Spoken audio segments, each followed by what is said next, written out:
Since 1987, March has been designated as Women's History Month. It is a time to celebrate the achievements of women throughout American history.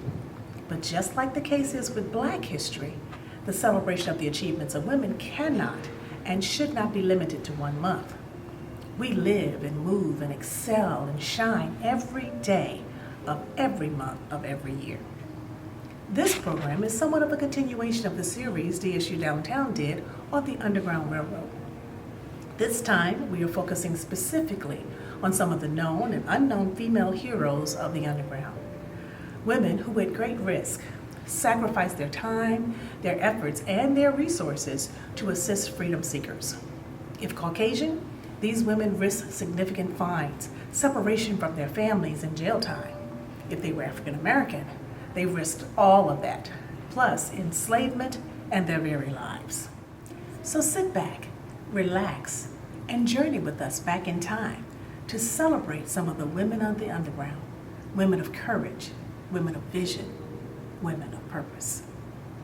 Delaware has a rich history of the Underground Railroad. From the roads traveled to the waterways sailed, and all the houses and churches and gathering places in between, Delaware is unique. Delaware was a safe haven for thousands of women, men, and children seeking a life of freedom. Freedom seekers came from the Deep South, using their knowledge of the North Star. Bits and pieces of directions and oral maps hidden in songs. All of these were tools that gave them a glimpse of freedom. Back in the days of slavery, our people were not allowed to freely communicate, but they used very interesting ways to share their messages. When it was time to leave, when you had made the decision, or at least had given it serious thought, that you wanted to seek freedom, you would wait for a sign. And sometimes those signs would come by songs. Songs that when the white folks heard them, they weren't threatened by it. One such song was, "Steal away, steal away, steal away to Jesus." And you would be in your cabin and you would hear that song and you would think, that's the sign. I need to get my things together. Steal away home. The North would be our new home. Get your things together, children. Let's go. I ain't got long to stay here. Oh, steal away.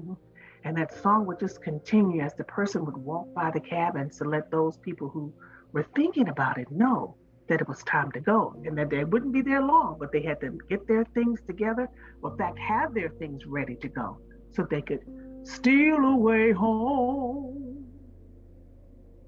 I ain't got long to stay. We are retracing the steps to freedom. This pathway used to be covered in woods, and freedom seekers would walk this way to the home of Underground Railroad conductor John Hunn. There's a lot of emphasis that's placed on John Hunn because he was the leader of what's called the Camden Circuit in Delaware, which meant that he made all kinds of arrangements for people to get the new arrivals from Camden to get to the next stop. But Mrs. Hunn had a very important role as well. She's the one who would have prepared the meals, she would have prepared the linen and had the blankets ready. She would have given the nurturing hand that people needed when they were coming in. The conditions were horrible on the Underground Railroad. People were arriving with broken limbs, they were sprayed by skunks, they were covered in lice. Some people had been shot and kept moving.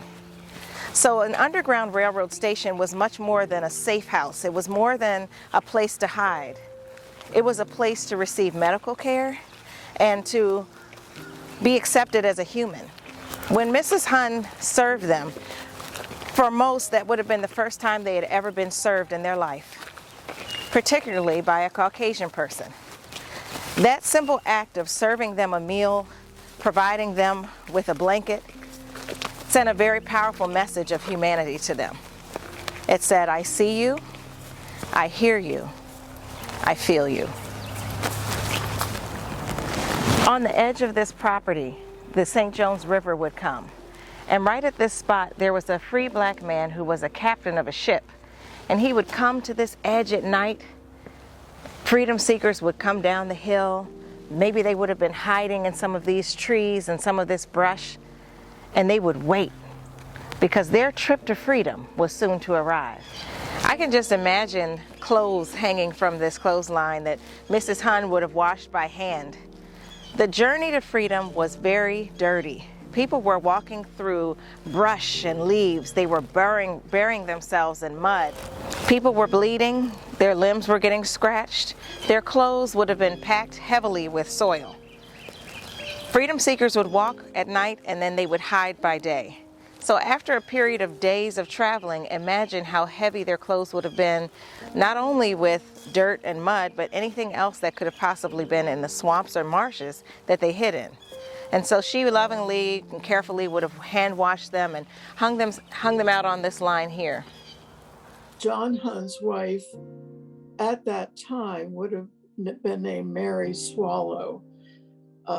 She was a Quaker as well. I would think that whatever work she did was expanded anytime they were sheltering freedom seekers. So she was making sure that they had different clothes to put on as they proceeded on their way up north. I've seen the ads in the paper that describe to almost a photographic description of what the person was wearing, their skin tone, their height, if they had a significant visible scar, something like that. So outfitting the families that were passing through on the Hun farm or the Alston farm would have been the purview of the wife in the family, either Mrs. Alston or Mrs. Hun. Sherilyn LaRoche's book, The Geography of Resistance, the first time I've read an authenticated history of that time period written by a Black woman. There was a mother of 12 called Old Jane Davis, and Miss Davis fled Maryland enslavement to escape the auction block. One half of her children had already been sold to the South. Her treatment was so severe that she was compelled to leave behind not only her husband, but the other half of her children. Jane arrived to Wilmington, Delaware in 1857, and she took refuge at the home of Black Underground Railroad conductor Comegys Munson and his wife. That Sunday night when she arrived in such a state that she was almost completely naked. So really her first complete 24 hours, it was Mrs. Munson who prepared her food, gave her comfort and care. She even gave Jane one of her own bonnets and stockings. After being abused, leaving her family, and traveling alone on the Underground Railroad, she had little to no clothing. Imagine the emotions that she felt, the emotional state in which she arrived. The role of Mrs. Munson would have proved to be invaluable. Before leaving for the next leg of her journey, the Munsons helped her get a new dress, a couple of skirts, and some undergarments. This sort of care that women provided went far beyond providing comfort and preparation. Rachel Moore refused to leave her children. Rachel Moore was enslaved in Cecil County, Maryland, who at the death of her enslaver was willed to be free. Her children, however, were not a part of that agreement. which meant that they could be divided and sold to anyone and sold to anywhere. Rachel had 6 children, and she felt that a life of freedom was just no life at all if she couldn't spend it with her children. So the night before she was to be freed, Rachel gathered up her children and she left. This was particularly risky because she was traveling with a large group. That would have immediately drawn attention to them, and likely they could have been jailed and sent back only to be divided and sold away from each other forever. Rachel exercised the type of boldness that many women had when they were forced with making the decision to have freedom or death. On Rachel's route, there were Underground Railroad stations, or safe houses. Some people used them, but others were afraid to stop for fear that they might be turned in. They may have heard about the kind Quakers, but not having any positive interaction with someone who wasn't African American, they were just too frightened to stop. Others simply didn't know where to find these stations. Some people didn't even know how to get to the Underground Railroad. They had heard bits and pieces, and then there were some who just didn't know about the Underground Railroad. Rachel is someone who was aware of the network of homes that were accessible to her, and she took advantage of it. Sydney Still is a woman who emancipated herself by initially leaving with her 4 children. She made it to New Jersey and reconnected with her husband, who had gone previously to set up a place for them and begin to establish his life so he could be ready to receive his family. Sydney was caught and returned to slavery. After some time, she left again, but this time she made a very difficult decision. Sydney left behind her 2 youngest children, 2 boys. Though she made it to freedom and had many more children, her youngest child, William Still, famed Underground Railroad conductor, said that she never recovered from the loss and she never stopped praying to be reunited with her boys. She is the one woman who received a miracle. Here, her youngest son, William, was working for the Philadelphia Vigilance Committee, writing the stories of escaped enslaved people and connecting them with their families, when in walks this man named Peter, who asks for help finding his mother. As Peter began to share his story and his mother's name, William knew instantly that he was his long-lost older brother that his mother had prayed for. In Peter Still's narrative, he talks about the memory of him and his brother, his younger brother, looking for their mother. He speaks about his life in slavery and his desire to reconnect with his mother. Now, all these years have passed. He's an adult, a parent himself, and he finds himself at the doorstep of his mother. He described the concern of his brothers and sisters of not wanting to alarm her because she was elderly and vulnerable, and they just weren't sure if she could handle the shock of just being told, "This is your son." The scene he described was laced with emotion. His sister introduced him to his mother, and not knowing who he was, they had a conversation. And finally she said, "What is your name?" And he told her, "Peter Still."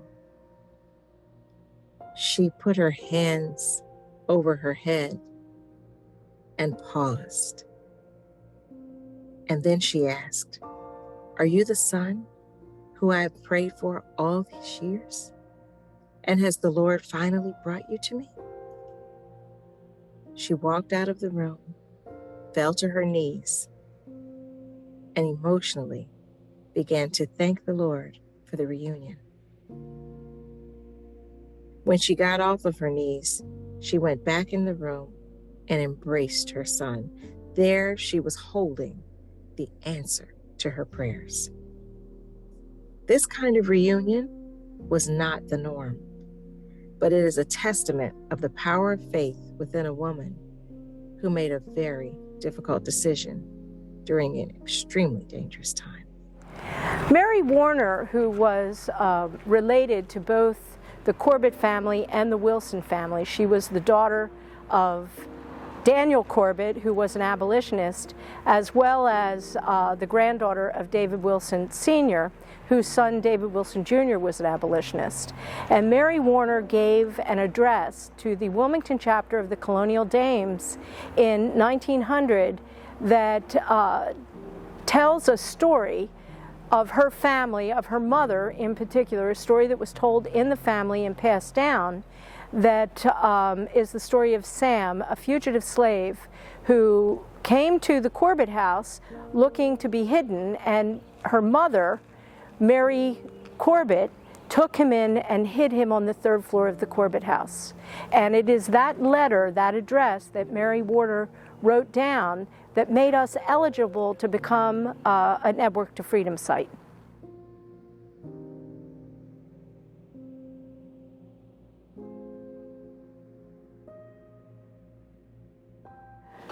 Sam approaches the house and Mrs. Corbett answers the door. He asks her, "Can you help me?" And she brings him into the house quickly. In the distance, you can hear the sheriff and the dogs. She hurries and quickly gets him up to the third floor, and we are here on the third floor where Sam was hidden. And he crawls into the cubby hole at the top of the steps, and it goes all the way back under the eave of the house. So he was able to crawl way back into that space. No sooner does she get him in the cubby hole than she hears that door knocker. And she begins to try to compose herself. And her daughter wrote in her letter to the Colonial Dames that her mother said that her heart was beating so violently in her chest that she feared it would give her away.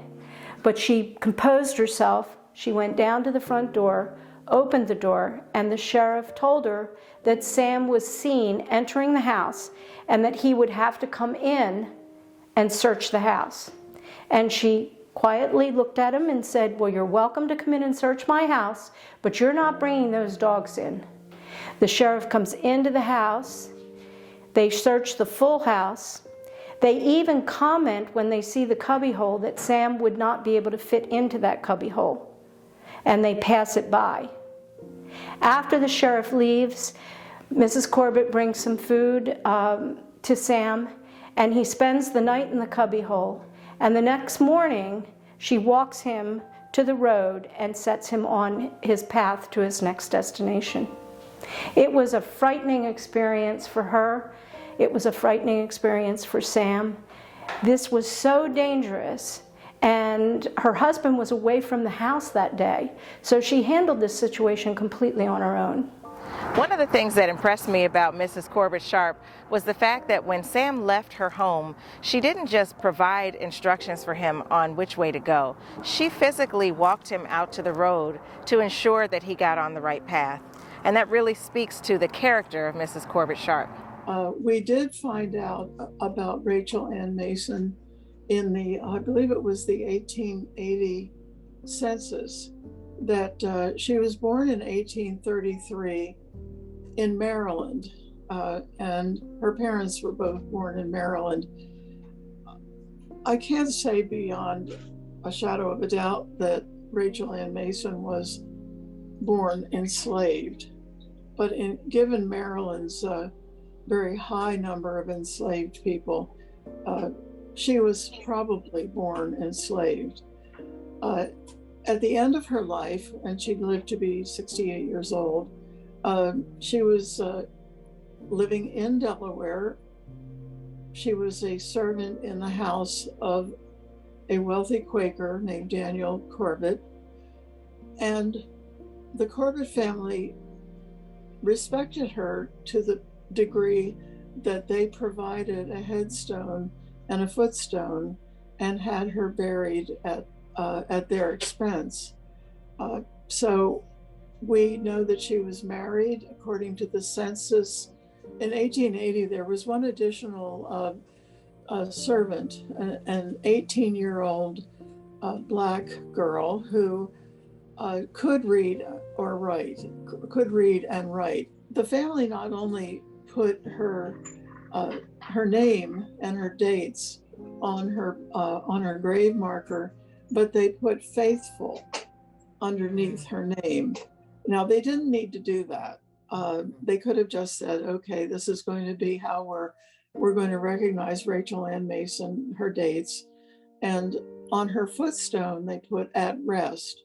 So that to me says that there was some respect shown for her by the Corbett family. So we don't always know the names of all of the freedom seekers who escaped, but there is a well-documented story of a woman who escaped from Elkton, Maryland, and she was coming this way on Route 299 through Odessa, and she was captured. When she was captured, her enslaver tied up his horse, left her in the wagon in the middle of the winter, and went into a tavern. There were 2 taverns at that time. One is still here. We don't know which one it was. But he went in and he ate and he drank his fill to the point of excess. So when he got back on the wagon, he was so delirious that he didn't know where he was or where he was going. That freedom seeker, that brave woman, took the opportunity to roll herself while shackled off the back of the wagon onto the ice-covered road.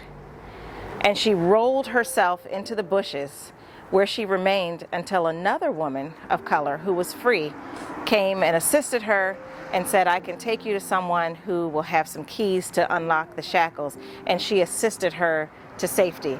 That woman made it to Philadelphia. Grace Anna Lewis. Being an Underground Railroad conductor meant that Grace Anna would have made arrangements for freedom seekers to get to a safe place. Now, this could have meant that she transported them directly, or she could have placed them in the hands of someone who transported them.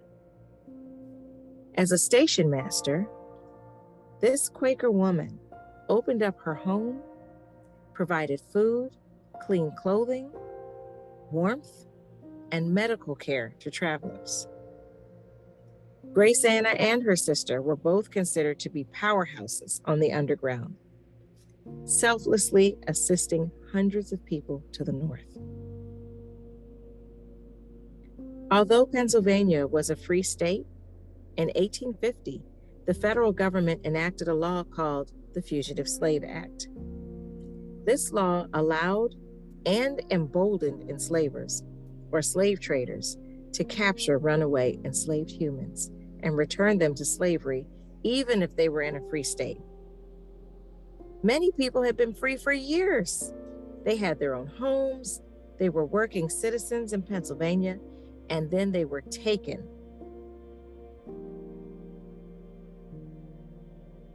This federal law also prohibited free Americans from assisting or sheltering enslaved people. So this meant if you were opening up your home, you were putting your entire family at risk. If people were found assisting or sheltering, they could be jailed and or fined in what would be $50,000 in today's money. A lot of people suffered these repercussions for the cost of freedom and humanity. Denby Cemetery is the only landmark that's left of Brinkley Hill. Brinkley Hill was a predominantly free Black community, and what was remarkable about this community was that it was right in the heart of pro-slavery neighborhoods. William Brinkley and Nat Brinkley were 2 Underground Railroad conductors who lived in the surrounding areas. These roads that you see surrounding are freedom roads. Harriet Tubman traveled on them, as well as countless others. Camp meetings were new to the Delmarva Peninsula. It started in about 1809 in Smyrna, Delaware, at the time, Duck Creek. But it was a way for pastors evangelists, circuit riders, to remove all the folks from the community into a place for a dedicated time of preaching and learning.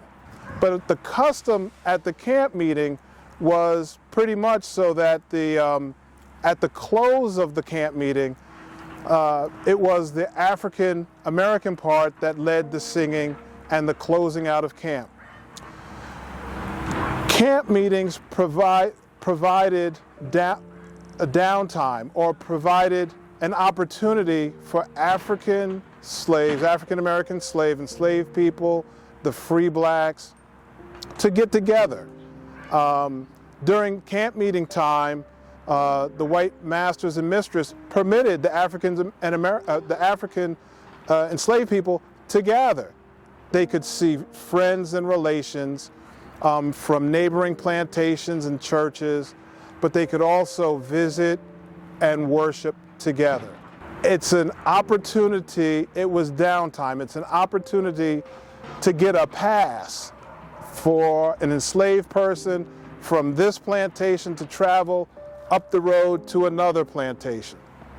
And there are, in the record, there are multiple instances where enslaved folk who were dissatisfied with the condition of being unfree wanted to be free and decided to liberate themselves.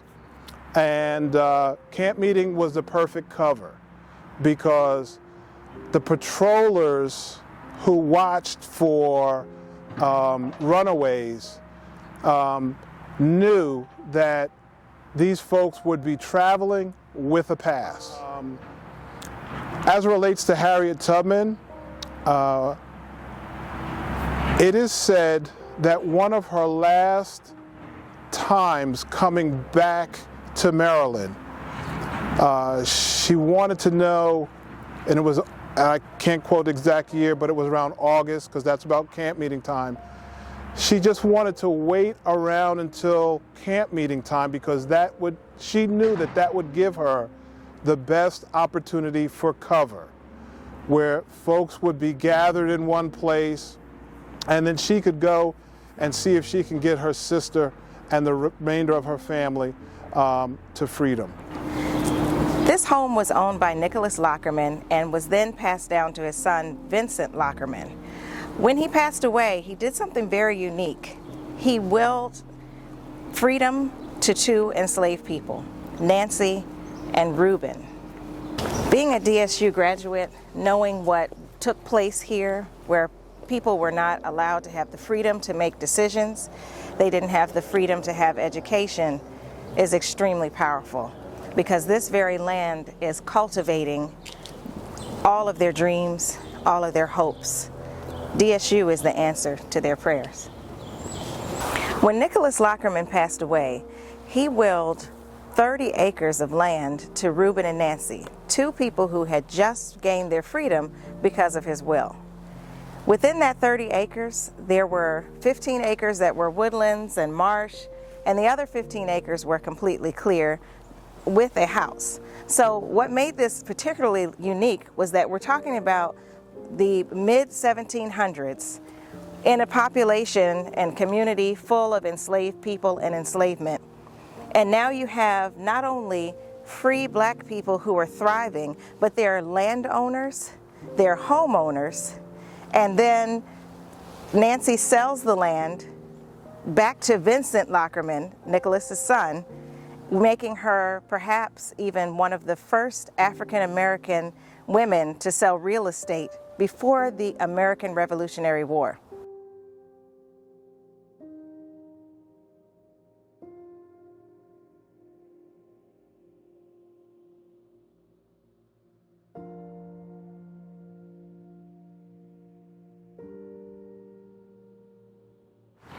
We're here at the Bradford Lockerman house, which is believed to have been where the slave dwellings of the Lockerman family were housed, in addition to a small shoe shop and a blacksmith.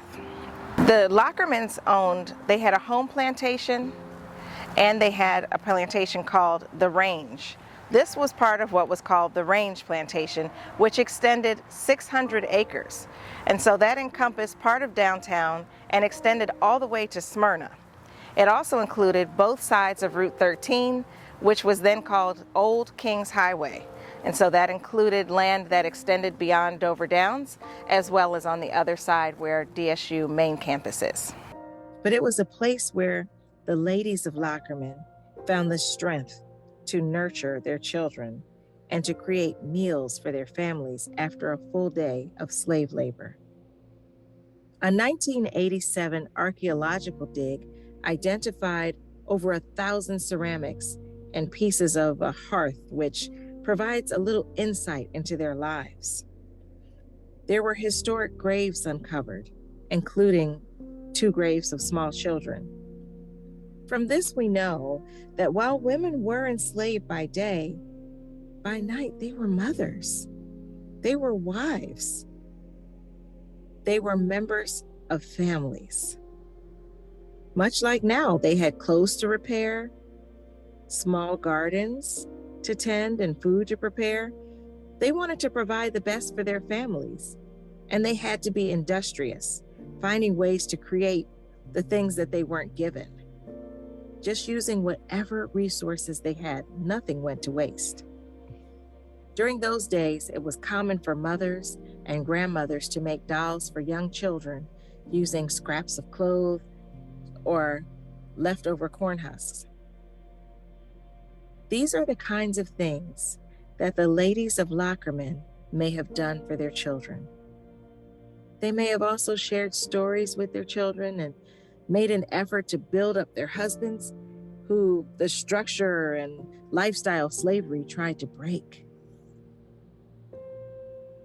They were women of strength. They were women of value. The dissemination of information on how to move safely through swamps and on dark nights, you had to have extreme wits about you to do that, and also to know areas within a certain territory to be avoided at all costs. And the whole story about the Patty Cannon on the border between Caroline County in Maryland and Kent County in Delaware, that in itself is a cautionary tale. Don't go near where Patty Cannon has her Yes. boys hanging out. As the size of free African American communities increased, then legislation started with responding with laws to restrict their political and economic progress. Even free Black Americans risked being grabbed by slave catchers or arrested. Although they may have been free, there was a whole money-making business of turning in Black people, saying that they were runaways in turn for cash, and to restrict Black progress. One of the most notorious slave catchers in Delaware was a woman by the name of Patty Cannon, and she lived on the border of Sussex County in Maryland. Patty had a gang of ruffians that worked for her to capture free Black people and sell them to the South. She would often chain them up along the river, and sometimes in her own home. There were a number of African Americans who worked for her. They would trick their fellow man into coming with them to maybe go get a job or, to come meet with friends, and they would turn them over to Patty. It was an extremely dangerous time for an African American, even if they were free. Wellburned Women were a set of freeborn women of color residing in Delaware prior to the emancipation. Their matriarch, Mary Gray Wellburn, was born about 1815 in Delaware. She was mixed race. Her father, London Gray, was a Negro landowner in the Baltimore 100 district of Sussex County. I will say this, I am in awe of Mary Gray Wellburn for her to birth and raised 15 children to adulthood. I'm sure that they probably lost a few along the way, but 15. Wow. To feed and to bathe, to clothe, to do the laundry, to keep the house, and to nurse them through childhood illnesses. That was never-ending job. It's a never-ending job now. And the military pension records. This is a quote. The Wellburns belong to a set of colored people, some 15 to 18 families, who have for many years resided in Baltimore 100, which was, the district, one of the districts in Sussex County, freeborn, and he describes them as not like the usual colored communities, segregated, but living among the whites in nearly equal terms. As a result, during 12 or more years I have known these people, I have found them frank and direct in their speech, showing none of the secretness and antagonism the colored people so often exhibit when dealing with the whites. In some portion, they were a product of their parents' experiences. They learned how to move through life by observing mom and dad, and their parents observed the previous generation and so on. Back then you were either free or you're indentured or enslaved, or you were transitioning between those existences. Their positive and negative interactions, not only with whites, but with other persons of color, that influences their viewpoints and their future behavior. The secret language of Tut was a language created by enslaved Africans.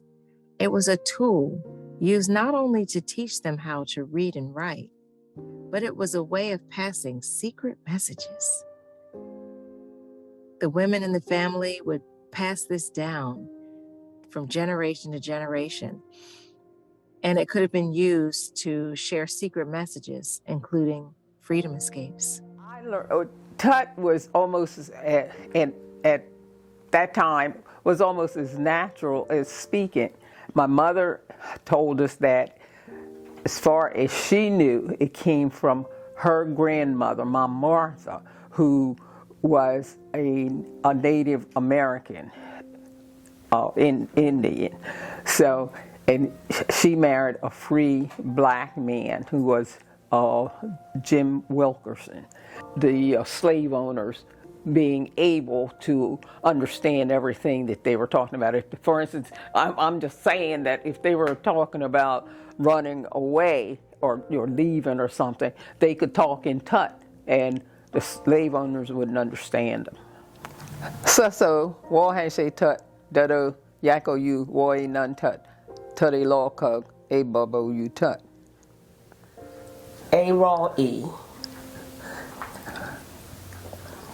Hash A scrap up yak, Tutto, Dado, Tut hash sus. Yaki sus. A Gug Raw square E. Raw I Gug hash Tut. Yaki sus. Secret languages, coded songs, known conductors, and everyday housewives all played a role in the journey to freedom. This journey was not without risk. It was not without cost. But these women, and many more, with untold stories, made the decision to be women of courage, women of vision, and women of purpose. Thank you for joining us.